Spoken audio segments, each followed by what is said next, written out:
Bonjour, nouveau vlog aujourd'hui avec Spider-Man No Way Home de Jon Watts. C'était le troisième Spider-Man de cette trilogie et que donc, en tant que tel, il allait devoir introduire plusieurs personnages. Le fantôme de Suicide Squad de David Ayer est donc présent et des multiples introductions qui tuent la narration. La question se pose donc... Est-ce que Jon Watts s'est pris les pieds dans sa propre toile? Et, étant donné la nature de ce troisième Spider-Man, c'est-à-dire du fait qu'il est la conclusion de plusieurs histoires et la suite de plein d'autres films du MCU, il y aura donc exceptionnellement une partie spoiler et une partie sans spoiler. Maintenant, on arrête de modifier les paramètres de ce sortilège pendant que je le lance. Ok, c'est bon, c'est fini. Promis, c'est tout, j'arrête. Oh, il m'attend, mais il faut qu'elle soit au courant. Est-ce que tu pourrais arrêter de parler? Peter Parker a été démasqué. Sa célébrité met en danger tous ses proches et coûte notamment à MJ son accès à l'université. Plein de culpabilité, Peter décide d'aller voir le Docteur Strange pour essayer de lui demander une solution et il se trouve que ce bon vieux docteur lui propose un sortilège très simple mais extrêmement puissant qui pourrait faire en sorte que le monde entier oublie que Peter Parker est Spider-Man. Évidemment, ce petit tour de passe-passe va avoir des conséquences juste cataclysmiques.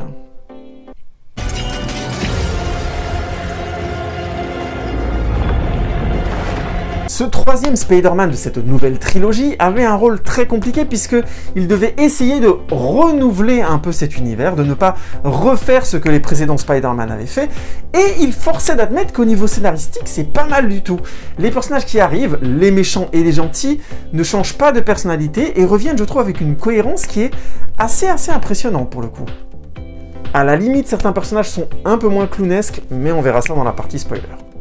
Le sujet principal du film est le passage à l'âge adulte et globalement assumer les conséquences de la vie de super-héros sur ses proches. Ce qui a tendance à, je pense, donner beaucoup de maturité à ce film par rapport aux deux premiers épisodes où le premier était vraiment la découverte, on va dire, d'un enfant, de ses pouvoirs et des responsabilités liées à cela et du fait qu'il n'était pas encore prêt, clairement, comme disait la conclusion du premier film.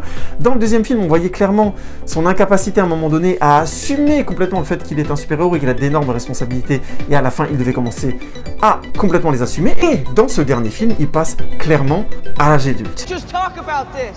Parker, don't you realize that in the multiverse there are an infinite number of people who know Peter Parker is Spider-Man? Là où ça devient déjà plus problématique, c'est qu'il y a beaucoup de personnages dans ce Spider-Man.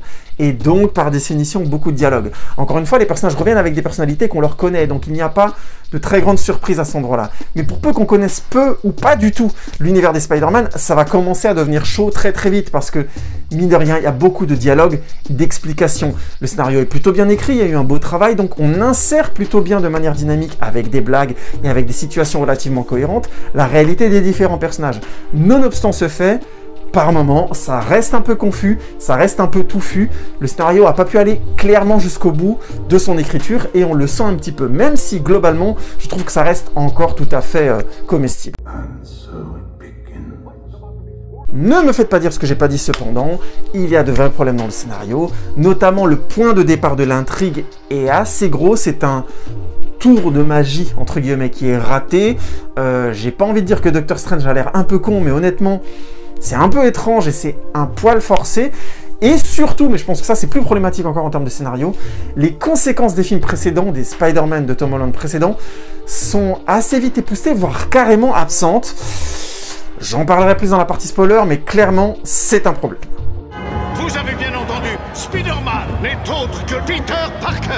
T'es la copine de Spider-Man? Le scénario a des problèmes, mais clairement, ça va. Comparé à la réalisation, parce que la réalisation, waouh! Ça faisait un moment que j'avais pas vu ça. Il y a un problème global de rythme, tout a l'air extrêmement plat. Il y a quelques belles images et quelques envolées, mais c'est pas ça à réaliser. Réaliser à un moment donné, c'est donner corps à tout ça et trouver une certaine forme de choix de rythme et de maîtrise de ce rythme. Et là, honnêtement, on n'a pas du tout cette sensation. C'est impressionnant. On a grosso modo une scène au milieu du film qui plutôt est maîtrisée et qui fait une allégorie du retour à la base, aux fondations. On voit le Spider-Man traverser le sol plusieurs fois. Et je trouvais que pour le coup, c'était physique et symbolique. Ça marche comme idée. Je trouvais ça plutôt bien vu. Mais pour cette idée-là, on a un nombre de dialogues qui sont filmés de manière hyper plate, alors que c'est plutôt bien écrit, hein. Aussi bien les gentils entre eux, les méchants entre eux, ou les gentils et les méchants. Enfin, on a vraiment plusieurs moments, on a des super bons dialogues qui tombent complètement à plat, parce que la réalisation rame complètement. Alors du coup, je pose la question, est-ce que c'était le film de trop pour Jon Watts? Ouais, peut-être. Ou alors, est-ce que c'est la production qui a changé beaucoup de choses en plein milieu du tournage et qui a fait réécrire? Possible. On le saura plus tard, c'est pas pour aujourd'hui qu'on aura la réponse. En l'état, ce Spider-Man a vraiment de gros problèmes. Personnellement, je n'ai pas détesté. J'ai aimé les idées scénaristiques, mais j'ai trouvé globalement la mise en scène à la ramasse complète. Donc, rien que pour les idées scénaristiques et rien que pour le fait que le casting est vraiment là, assume et prend du plaisir à être là, j'accepte entre guillemets ce Spider-Man No Way Home et je le trouve plutôt sympa. Mais je l'ai vu il y a un petit moment, l'effet est un petit peu descendu et je constate avec tristesse à quel point si peu d'images m'ont marqué, si peu de moments ont été forts dans mes émotions ou sont allés au-delà d'un dialogue ou d'un échange ou d'une seule image au milieu de plein d'autres qui sont franchement moyennes et médiocres. C'est un Spider-Man vraiment pour les fans, je trouve.